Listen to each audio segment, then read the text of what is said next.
Before we begin, you should know something about myths. They're not stories we tell to remember heroes. They're stories we tell to forget what really happened. This is a recording.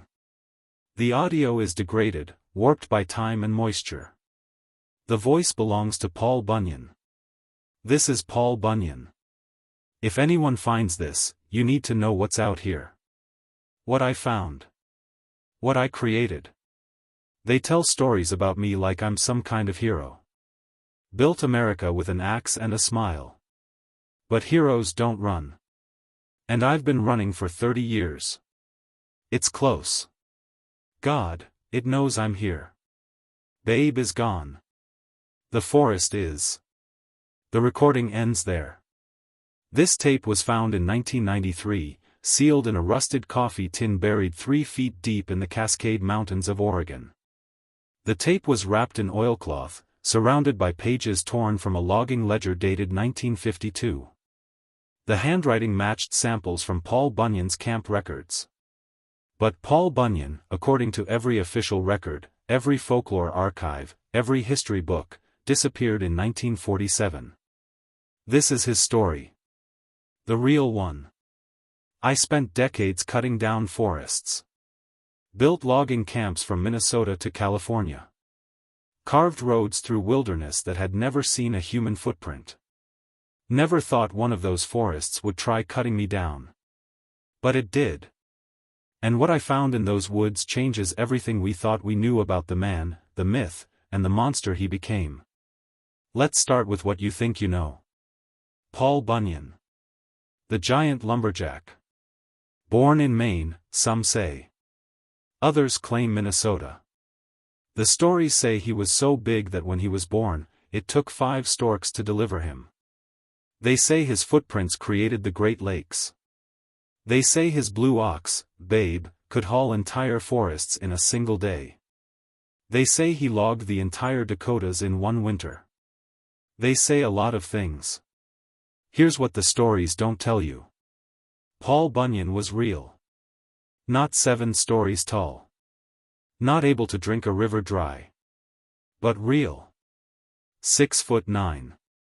280 pounds of muscle, gristle, and exhaustion. Born in 1887 in a logging town outside Bemidji, Minnesota. His real name was Paul Bunyan. Norwegian immigrant family. His father died in a sawmill accident when Paul was 12. His mother followed 6 months later from pneumonia and grief. Paul learned to swing an axe before he learned to read. By 15, he was the strongest man in 3 counties. By 20, he was running his own crew. By 30, he'd cleared more timber than any operation in American history. The legend grew faster than the trees he felled. But here's the part they leave out of the campfire stories. Paul Bunyan was tired. By 1945, Paul was 58 years old. His back hurt. His hands were scarred and calloused beyond feeling. He'd lost count of how many men had died under his watch. Crushed by widowmakers. Drowned in log jams. Frozen in winter camps. The lumber companies loved him. The workers feared him. And Paul hated himself a little more every season. He'd built America, sure. But he'd also buried it. Acre by acre. Forest by forest. In the spring of 1946, Paul Bunyan made a decision that would define the rest of his life. He walked away. Left his crew. Left the company.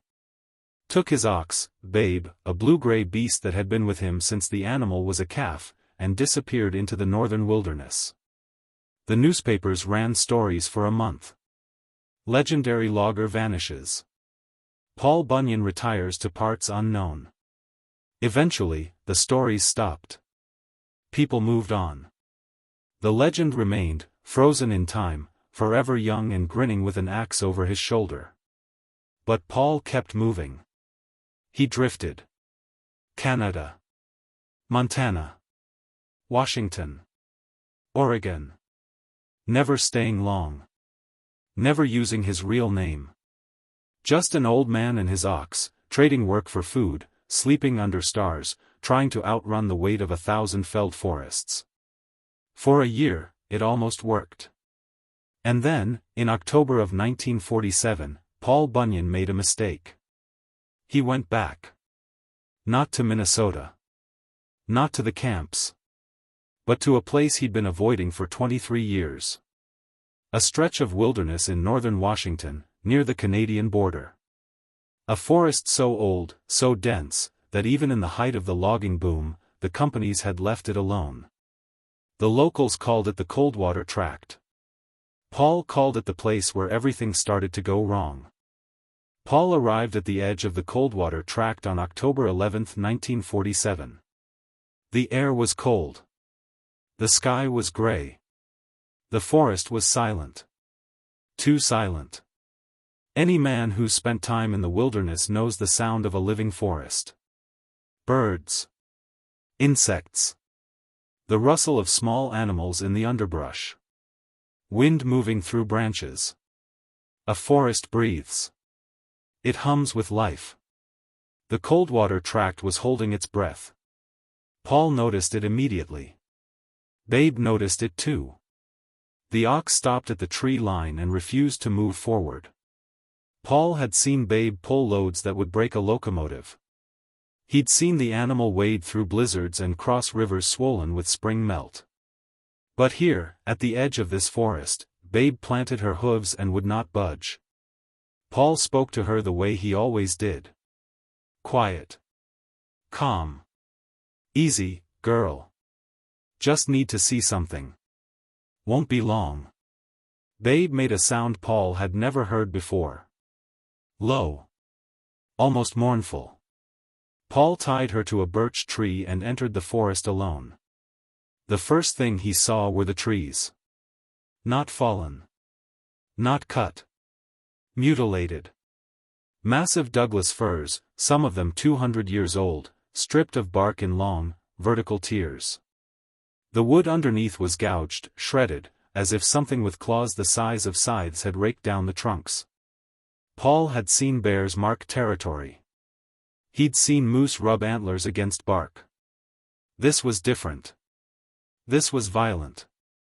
He walked deeper. The silence pressed against his ears like water pressure. His boots crunched on pine needles and frost. Every step felt watched. Then he saw the stumps. 3 of them. Arranged in a rough triangle. Each stump was 4 feet across. The cuts were clean. Professional. Recent. Someone had been logging here. But the logs were gone. Not hauled away. Not stacked. Just gone. Paul knelt beside one of the stumps and ran his hand across the cut. The growth rings were tight and even. The tree had been healthy. The cut was smooth, made with a 2-man saw, probably Swedish steel. And there, pressed into the soft wood at the center of the stump, was a mark. A handprint. Not human. Too large. 7 fingers. Each finger ending in what looked like a claw mark driven deep into the wood. Paul stood slowly. His breath misted in the cold air. He turned in a slow circle, scanning the forest. Nothing moved. He found his voice, rough and low. Maybe the trees finally unionized.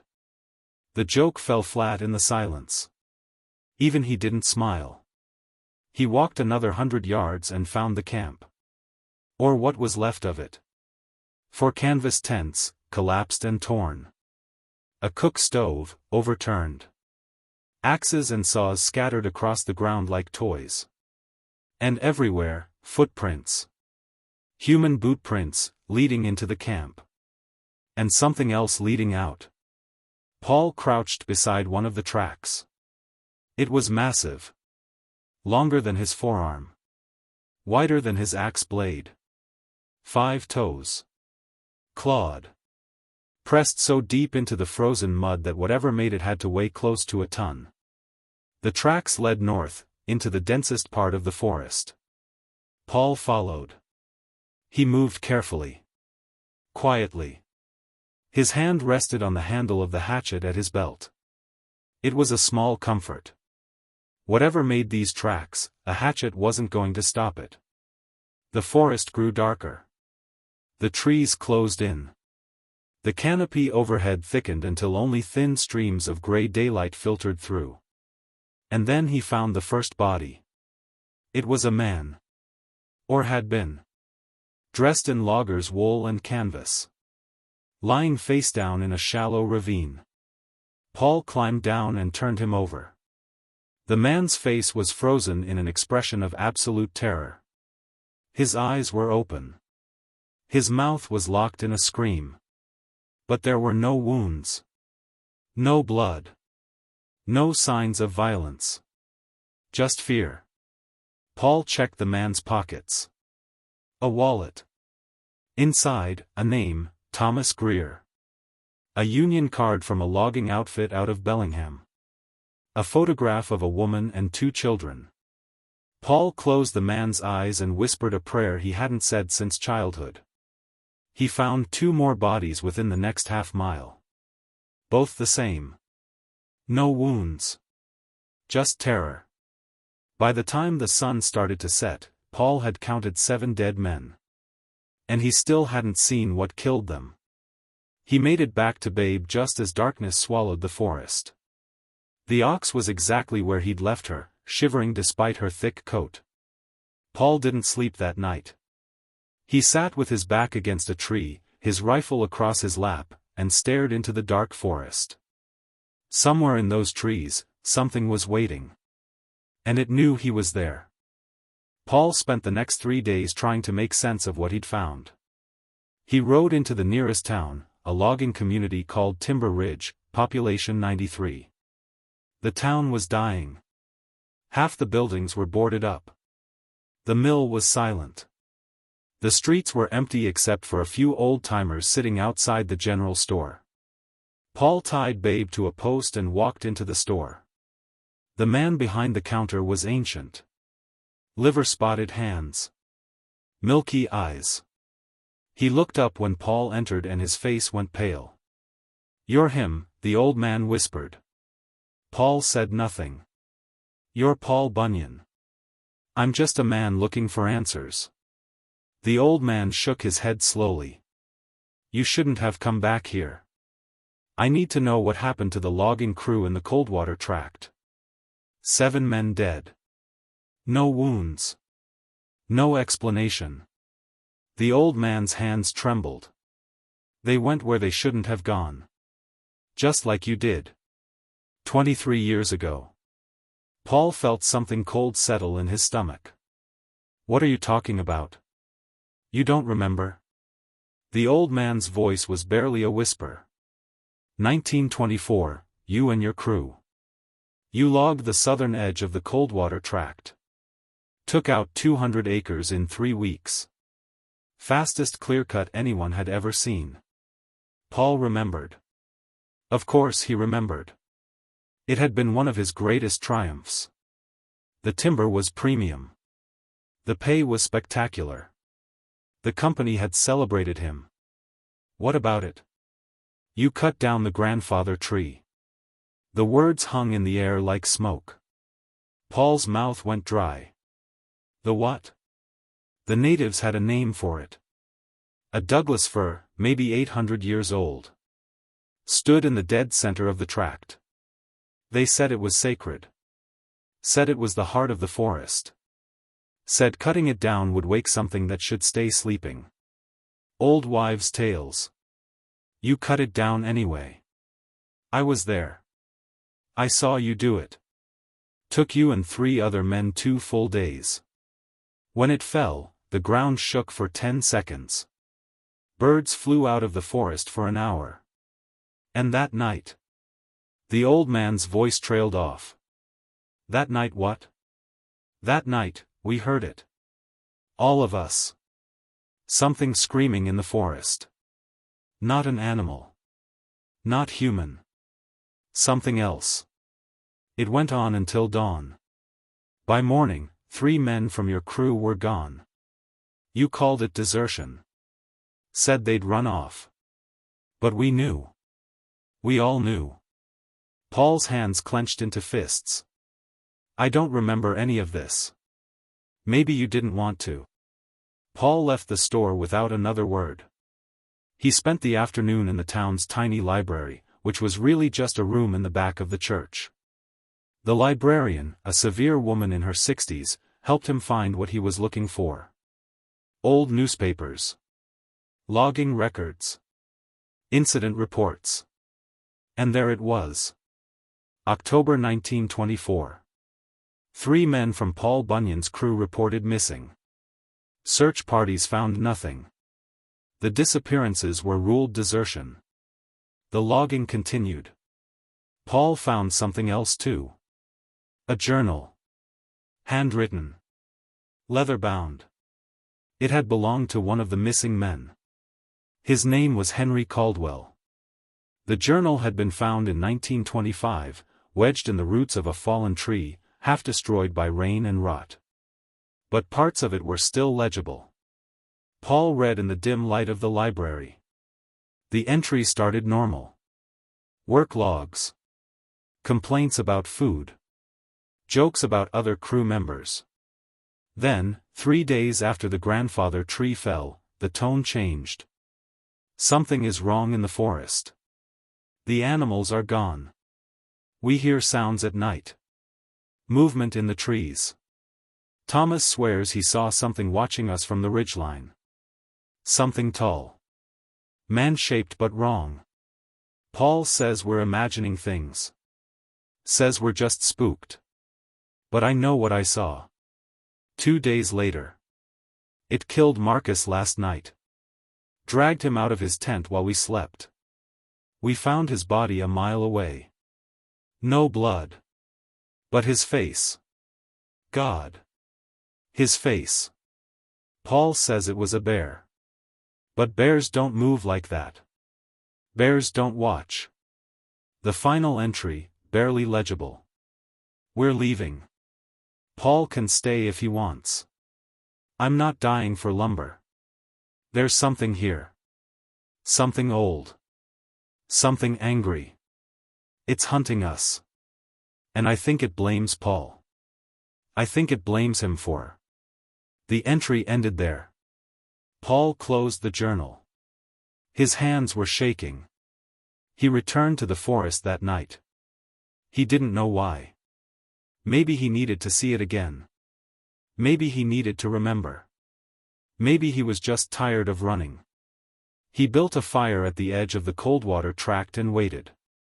Hours passed. And then, just after midnight, he heard it. Footsteps. Heavy. Deliberate. Coming from deep in the forest. Paul stood. His hand went to his rifle. The footsteps grew closer. And then they stopped. Just beyond the firelight. Paul stared into the darkness. His heart hammered in his chest. I know you're there, he said. His voice didn't shake. That surprised him. Silence. I'm not afraid of you. That was a lie. The darkness seemed to shift. To breathe. And then a voice spoke. Not in English. Not in any language Paul recognized. But somehow, impossibly, he understood it. You should be. The fire went out. Paul ran. Paul didn't stop running until dawn. He crashed through underbrush. Stumbled over roots. His lungs burned. His legs screamed. But he didn't stop. Because behind him, the forest was moving. Not the wind. Not animals. The forest itself. Trees swayed without breeze. Branches reached like fingers. The ground rippled and shifted beneath his boots. And always, just behind him, those footsteps. Heavy. Patient. Inevitable. Paul burst out of the tree line just as the sun broke over the mountains. He collapsed beside Babe, gasping, his heart trying to punch through his ribs. Babe nuzzled him gently. Paul looked back at the forest. Nothing. Just trees. Still and silent in the morning light. But Paul knew what he'd heard. What he'd felt.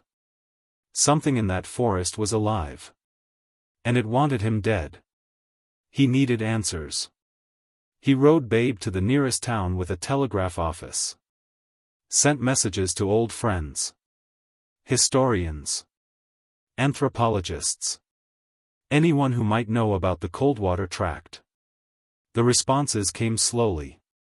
Most people thought he was crazy. But one response was different. It came from a professor of folklore at the University of Washington. Her name was Dr. Margaret Chen. Her telegram was brief.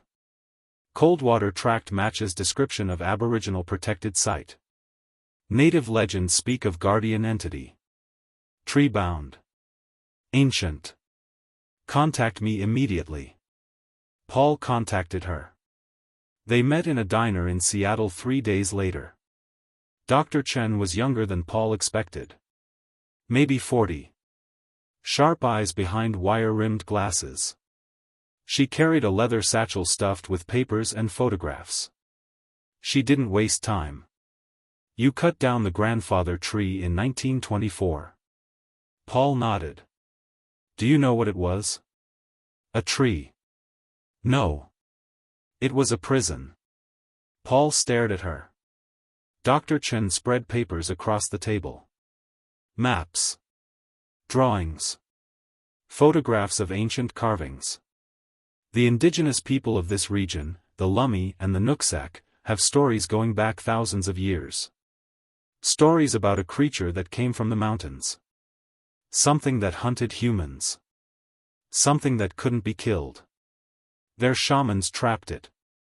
Used old magic. Bound it to a tree. As long as the tree stood, the creature slept. That's impossible. Is it? You've seen it. You've heard it. Paul said nothing. Dr. Chen leaned forward. When you cut down that tree, you freed it. It's been waking up slowly for 23 years. Getting stronger. And now it's fully conscious. Fully aware. And it remembers who let it out.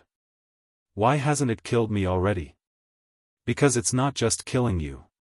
It's punishing you. It's destroying everything you built. Every logging camp near the Coldwater Tract has shut down. Men won't work there. The forest is reclaiming the land. And one by one, it's hunting down everyone who was there that day. Everyone who touched that tree. Paul's voice was hollow. How many are left? From your original crew? 3. Including you. Who are the others? Dr. Chen slid 2 photographs across the table. Paul recognized them both. Samuel Oakes. His old foreman. Living in British Columbia. And James Dutch Vandermeer. His second in command. Running a small logging operation in Idaho. We have to warn them, Paul said. I already tried. Oakes didn't answer my calls. Vandermeer hung up on me. Paul stood. Then I'll go in person. Paul. This thing. It won't stop. Not until you're all dead. Or what? Dr. Chen hesitated. Or until you put it back. Put it back? How? I don't know. But the legends say that what magic binds, only magic can unbind. If you want to stop this, you need to go back to where it started. Back to where the grandfather tree stood. And you need to make this right. Paul left Seattle that afternoon. He rode north into British Columbia. Found Samuel Oakes' cabin at the edge of a dark lake surrounded by pine trees. The cabin was empty. The door hung open. Inside, everything was overturned. Furniture smashed. Windows broken. And on the floor, written in what looked like burned wood, a single message. Too late. No body. No blood. Just the message. Paul rode to Idaho next. He found Dutch Vandermeer's logging camp 2 days later. Or what was left of it. The camp was destroyed. Trucks overturned. Equipment shattered. The main office was a burned-out shell. Paul found Dutch in the woods, half a mile from camp. He was alive. Barely. Dutch was propped against a tree, his rifle across his lap, both barrels fired and empty. His face was gaunt. His eyes were wild. "Paul?" Dutch's voice was a croak. "I'm here. It came for me. Last night. I shot it. I hit it. I know I did. But it didn't stop. It didn't even slow down. Dutch, listen to me. We have to go back. Back to the Coldwater Tract. It's the only way to end this." Dutch laughed. It was a broken, horrible sound. "End it? Paul, we started something we can't finish. That thing. It's not an animal. It's not even alive. Not the way we understand it. It's older than the mountains. Older than the trees. And we let it out. Then we put it back. How? With an axe? With prayers? Paul, it's already won. Look at us. Look at what we've become." Paul knelt beside his old friend. "I'm not giving up. And neither are you." Dutch closed his eyes. "I'm tired, Paul. So tired. I know. Me too. But we finish this. Together." Dutch opened his eyes. And slowly, painfully, he nodded. They rode back to Washington together. 2 old men. 2 old fools. Going to face something that should have stayed buried. They reached the Coldwater Tract on November 3, 1947. The forest was waiting. Paul and Dutch stood at the tree line. Babe refused to follow. Paul didn't force her. He just stroked her massive head and whispered goodbye. Then he and Dutch walked into the forest. The silence was absolute. They walked for hours. Following the path Paul remembered. Toward the center of the tract. Toward where the grandfather tree had stood. And as they walked, the forest changed. The trees grew taller. Thicker. The canopy closed overhead until no light penetrated. The air grew cold. Their breath misted. And they began to see things. Shapes moving between the trees. Shadows that didn't match the light. Figures that vanished when looked at directly. Dutch's voice was tight. "Do you see them?" "Yes." "What are they?" "Ghosts. Memories." "I don't know." They kept walking. Finally, they reached it. The place where the grandfather tree had stood. And as they walked, the forest changed. The trees grew taller. Thicker. The canopy closed overhead until no light penetrated. The air grew cold. Their breath misted. And they began to see things. Shapes moving between the trees. Shadows that didn't match the light. Figures that vanished when looked at directly. Dutch's voice was tight. "Do you see them?" "Yes." "What are they?" "Ghosts. Memories." "I don't know." They kept walking. Finally, they reached it. The place where the grandfather tree had stood. The stump was still there. Massive. Rotting. Covered in moss and fungus. But around it, the forest had died. The ground was bare dirt. The surrounding trees were skeletal and gray. Nothing grew here. Nothing lived. And standing beside the stump, waiting, was the creature. Paul had tried to imagine what it would look like. A bear. A monster. Something from nightmares. But it was worse than that. It was almost human. 8 feet tall. Humanoid shape. But wrong. Its limbs were too long. Its joints bent in too many places. Its skin looked like bark. Its face was a smooth, featureless expanse except for 2 deep hollows where eyes should be. And from those hollows, Paul felt its gaze. It spoke. That same impossible voice. Words Paul shouldn't understand but did. You came back. Paul's voice was steady. Somehow. I came to make this right. Right? You took everything. The heart of this forest. The center of the world. And you cut it down for money. I didn't know. Ignorance is not innocence. Dutch raised his rifle. His hands shook. The creature didn't move. Your weapons cannot harm me. I am older than your species. I have seen empires rise and fall. I have watched forests grow and die and grow again. I am eternal. Then why do you care? Paul stepped forward. Why hunt us? Why take revenge? If you're so powerful, why do we matter? The creature was silent for a long moment. Then it spoke again. And this time, Paul heard something new in its voice. Pain. Because I loved this place. These trees were my children. This forest was my body. And you mutilated it. You killed it. You killed me. I am not eternal. I am dying. And I wanted you to know what that feels like. Paul felt something crack inside his chest. I'm sorry. Sorry? The creature's voice rose. You're sorry. Your sorrow is nothing. Your regret is meaningless. You took a world and turned it into lumber and profit and ash.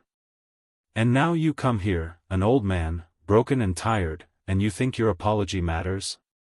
No. Paul's voice was quiet. I don't think it matters. I know it doesn't. But it's all I have. The creature moved closer. Each step shook the ground. Paul didn't run. The creature stopped inches from him. Paul could smell it. Earth and rot and ancient rain. I could kill you now. Slowly. Make you feel every death you've caused. I know. Why don't you run? Because I'm tired of running. The creature reached out one impossibly long arm. Its fingers, 7 of them, each ending in a claw, touched Paul's face. Paul closed his eyes. And then, impossibly, he heard the creature laugh. Not cruel. Not mocking. Sad. You really don't understand, do you? This was never about revenge. This was about remembering. I wanted someone to remember. To know what was lost. To care. Paul opened his eyes. The creature pulled its hand back. The grandfather tree was 800 years old. It watched the first humans come to this land. It sheltered them. Gave them medicine. Gave them wood for fires. And in return, they protected it. They remembered. But you. Your people. You forgot. You saw trees and saw only money. You saw forests and saw only obstacles. You're right. Paul's voice broke. You're absolutely right. Of course I am. And now it's too late. The tree is gone. The forest is dying. And I am fading. In another year, I'll be gone. Just a story. Just another myth. Dutch spoke for the first time. His voice was hoarse. What do you want from us? The creature turned to look at him. I want you to remember. When I'm gone. When this forest is gone. When everything is paved and built and owned. I want someone to remember that we were here. That we mattered. That we were more than resources to be consumed. Paul felt tears on his face. He didn't wipe them away. I'll remember. I swear it. The creature looked at him for a long time. Then it nodded. Go. Leave this place. And do not cut another tree as long as you live. Paul nodded. The creature turned and walked into the forest. With each step, it became less solid. Less real. By the time it reached the tree line, it was transparent. And then it was gone. Paul and Dutch stood in silence. Finally, Dutch spoke. Did that really just happen? Yes. What do we do now? Paul looked at the stump of the grandfather tree. Then he knelt. Placed both hands on the rotting wood. And he made a promise. Paul Bunyan never logged again. He and Dutch left the Coldwater tract that day and never returned. Dutch sold his logging operation and moved to a small farm in Montana. He died quietly in 1963, at the age of 77. In his will, he left a letter detailing everything that had happened in the forest. The letter was sealed and stored in a bank vault. It wasn't opened until 2001. Paul took a different path. He spent the next 5 years traveling. Not running this time. Walking. Observing. He visited every forest he'd logged. Every clear-cut he'd created. He saw the damage. The erosion. The loss. He wrote it all down. Journals. Hundreds of pages. Detailed accounts of what he'd seen. What he'd learned. What he'd destroyed. In 1952, Paul made one final trip to the Coldwater tract. He didn't go in. Just stood at the tree line with Babe and looked. The forest was recovering. Slowly. New growth pushing up through the old. But the center, where the grandfather tree had stood, remained barren. Paul buried his journals there. In that dead zone. Wrapped them in oilcloth. Sealed them in a metal box. Left them as a record. And he made the recording. The one you heard at the beginning. His final words. His confession. Then he walked away. No one knows exactly what happened to Paul Bunyan after that. Some say he went north, into Alaska, and disappeared into the wilderness. Some say he settled under a false name in a small town in British Columbia and lived quietly until his death in 1971. One unverified report places him in a nursing home in Oregon in the 1980s, an old man who never spoke and spent his days staring out the window at the forest. But the most persistent story, the one that refuses to die, says that Paul never left the forests. That he's still there. Walking. Watching. Making sure no one forgets. Loggers in the Pacific Northwest still tell stories. About finding old camps deep in the woods. Camps no one remembers building. About hearing footsteps in the night. Heavy. Patient.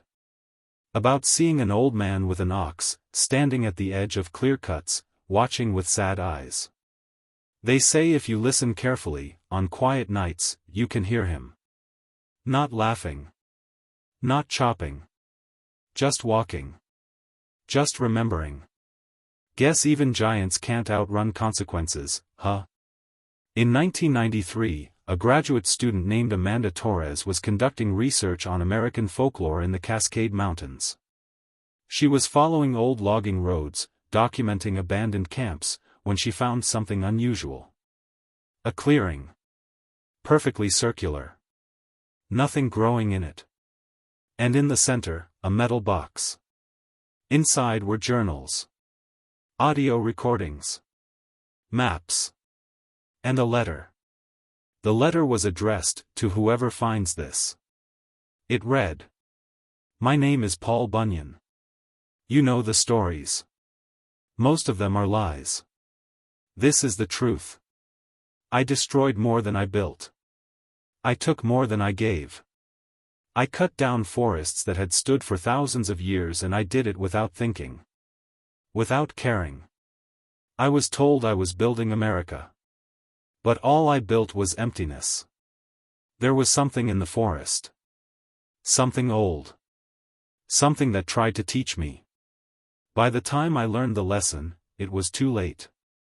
I'm leaving this here so someone will know. So someone will remember. We tell ourselves that forests are renewable. That nature always comes back. But some things, once lost, are gone forever. The grandfather tree will never grow again. The creature that lived in it is fading. And men like me, we just keep cutting. Keep building. Keep destroying. Until there's nothing left but stories. I don't expect forgiveness. I don't deserve it. I just want someone to know that I'm sorry. And that sorry isn't enough. It never is. But it's all I have. Remember the forests. Remember what was lost. And for God's sake, stop cutting before there's nothing left to remember. Paul Bunyan, also known as Paul Bunyan. October 1952. Amanda Torres published her findings in 1994. The story made national news for about a week. Most historians dismissed it as an elaborate hoax. The journals were probably fake. The recordings were likely staged. The whole thing was just modern mythology, they said. But Amanda believed. She spent the next 20 years researching Paul Bunyan. The real man. Not the legend. She found birth records. Employment records. Letters from family members. She traced his life from Minnesota to Montana to Washington to Oregon. She found evidence of Dutch Vandermeer. Of Samuel Oakes. Of the missing men in 1924. She found descendants of the Lummi and Nooksack tribes who confirmed the legends of the grandfather tree. And in 2003, she published a book. The Real Paul Bunyan, The Man Who Became a Myth. It's out of print now. Hard to find. But if you look, you can still get copies. In it, she concludes with this. Paul Bunyan was not a hero. He was a man who made terrible mistakes and spent the rest of his life trying to atone for them. His story is not one of triumph. It's one of loss. Of guilt. Of the terrible weight of consequences. We turned him into a symbol of American strength. But perhaps he should be a symbol of American regret. A reminder that progress has a price. That every tree we cut, every forest we clear, every mountain we level, takes something from the world that can never be replaced. Paul Bunyan built America. But he also destroyed it. And in the end, he knew the difference. That's the story we should be telling. The book sold poorly. Amanda Torres died in 2019, at the age of 54, from cancer. Her final wish was to have her ashes scattered in the Coldwater Tract. Her family honored that wish. And here's the strange part. The part that keeps me up at night. When her son scattered the ashes, he said he saw something. An old man. Standing at the edge of the tree line. Tall. Broad-shouldered. Leaning on a walking stick. Watching. The sun blinked, and the old man was gone. But where he'd been standing, there were footprints in the soft earth. Large footprints. And beside them, the prints of something else. Something with cloven hooves. The son took a photograph. I've seen it. The footprints are real. Whether they belong to Paul Bunyan and his blue ox, I can't say. But they're there. In the forest. Where they've always been. Where maybe they'll always be. Watching. Waiting. Remembering. Because that's what legends do when they're broken. They don't disappear. They haunt. The Coldwater Tract still exists. It's protected now. National Forest land. You can't log there. Can't build. Can't develop. The government designation says it's due to endangered species habitat and geological instability. But the rangers who work there tell different stories. They talk about equipment failures, compasses spinning, GPS devices going haywire in certain areas. They talk about finding camps that shouldn't be there, fresh cut wood, still warm fires. But no people. They talk about the silence. That unnatural, pressing silence that makes you want to leave. That makes you feel watched. And they talk about the center of the tract. The dead zone. Where nothing grows. Where the grandfather tree once stood. They've tried planting there. Dozens of times. Different species. Different seasons. Seedlings, saplings, even mature transplants. Nothing takes root. The ground rejects it. One ranger, a woman named Sarah Kimball, 23 years on the job, told me something in 2018. We were sitting in a diner in Bellingham. She'd just retired. Was moving to Arizona to be near her grandchildren. She was drinking coffee. Her hands shook slightly. I saw him once, she said. I didn't ask who. I knew. It was winter. February, maybe. I was doing a survey. Tracking elk populations. I was deep in the tract. Maybe 5 miles from the nearest road. And I got turned around. My GPS died. My compass was spinning. I was lost. She paused. Took a sip of coffee. I was starting to panic. It was getting dark. Temperature dropping.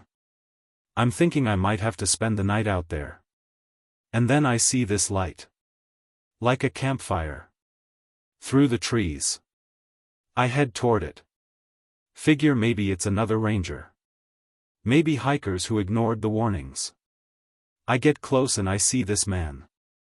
Old. Really old. Sitting by a fire. And next to him is this animal. Huge. At first I think it's a moose. But it's the wrong shape. Wrong color. The man looks up at me. And his eyes. God. His eyes were so sad. Like he was carrying the weight of the world. He doesn't say anything. Just points. Southeast. The way out. I thank him. Ask if he needs help. Ask if he's okay. He just shakes his head. Says one thing, I'm where I need to be. I start to ask more questions but he holds up his hand. And I get this feeling. This overwhelming feeling that I need to leave. Right now. So I do. I follow the direction he pointed. And 20 minutes later, I'm back at my truck. I radioed it in. Described the man. Described the location.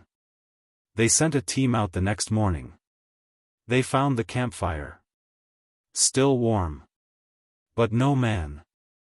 No animal. No footprints leading away. Just these words. Scratched into the dirt next to the fire. Sarah pulled out her phone. Showed me a photograph. Words in the dirt. Rough. Deep. The trees remember. I asked Sarah if she believed it was really him. She looked at me for a long moment. I don't know what I believe anymore. But I'll tell you this. That forest is different. It's alive in a way other forests aren't. It watches you. Judges you. And if you've hurt it, if you've taken from it without respect, it knows. Paul Bunyan learned that the hard way. And maybe that's why he's still there. Maybe he can't leave. Maybe it won't let him. Or maybe he won't let himself. Maybe he's standing guard. Making sure no one makes the same mistakes he did. I don't know. But I'm glad I'm done with that place. Sarah moved to Arizona 2 weeks later. She died 6 months after that. Heart attack. Sudden and painless, according to her family. But her daughter told me something odd. In her final days, Sarah kept talking about forests. About trees. About something she needed to remember. And the night before she died, she woke up screaming. Said she dreamed of an old man standing at the foot of her bed. Said he looked sad. Said he told her, "You kept the secret. Thank you." Her daughter thought it was the morphine. I'm not so sure. There's one more thing. One final piece to this story. In 2021, a wildfire tore through part of the Cascade Mountains. It burned for 3 weeks. Consumed 40,000 acres. It came within 2 miles of the Coldwater Tract. And then it stopped. Not because of firefighters. Not because of rain. Not because of wind shifts. It just stopped. At the exact boundary of the protected land. Fire investigators couldn't explain it. The conditions were perfect for the fire to continue. Dry brush. Strong winds. Low humidity. But it stopped. Like it hit an invisible wall. One investigator, off the record, told a journalist something interesting. He said that when he was surveying the fire line, he saw something. Trenches. Massive trenches. Dug into the earth. Stretching for miles along the boundary. Fire breaks. But no one had dug them. No equipment had been in the area. No crews had been assigned there. The trenches were fresh. The earth was still loose. And in that loose earth, he found something else. Footprints. Large footprints. And tool marks.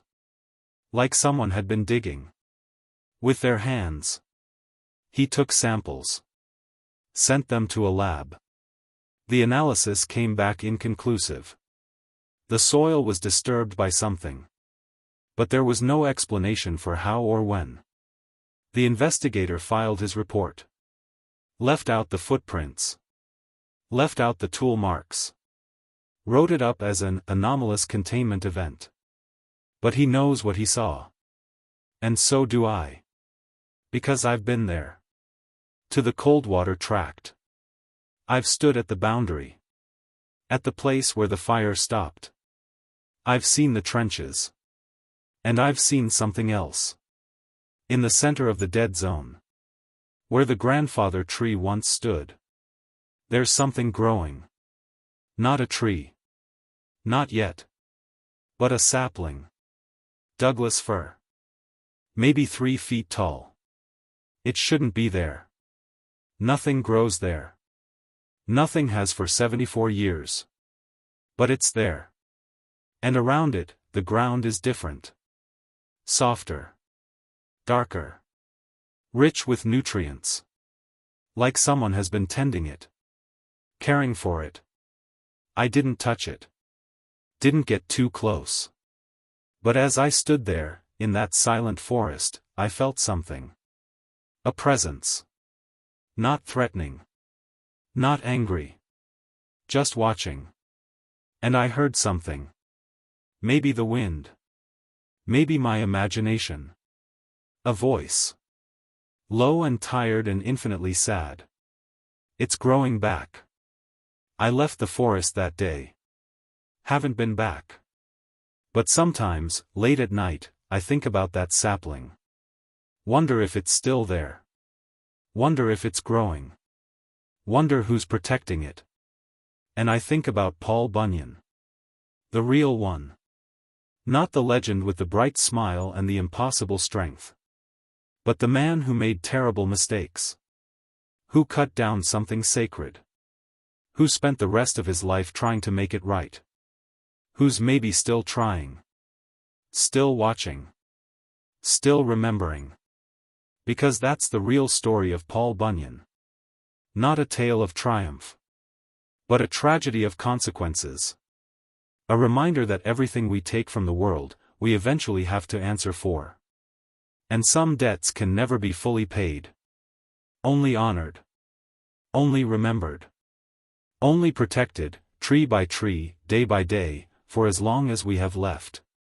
They say Paul Bunyan built America. Maybe he did. But he also learned what that cost. And in the end, he tried to give something back. Not lumber.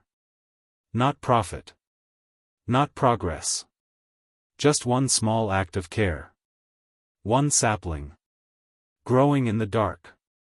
Tended by hands that once destroyed everything they touched. It's not redemption. It's not forgiveness. But maybe, just maybe, it's enough to be remembered for. Not as the giant who felled forests. But as the broken man who tried to grow one back. One tree at a time. For the rest of eternity. Or until the forests finally forgive him. Whichever comes first.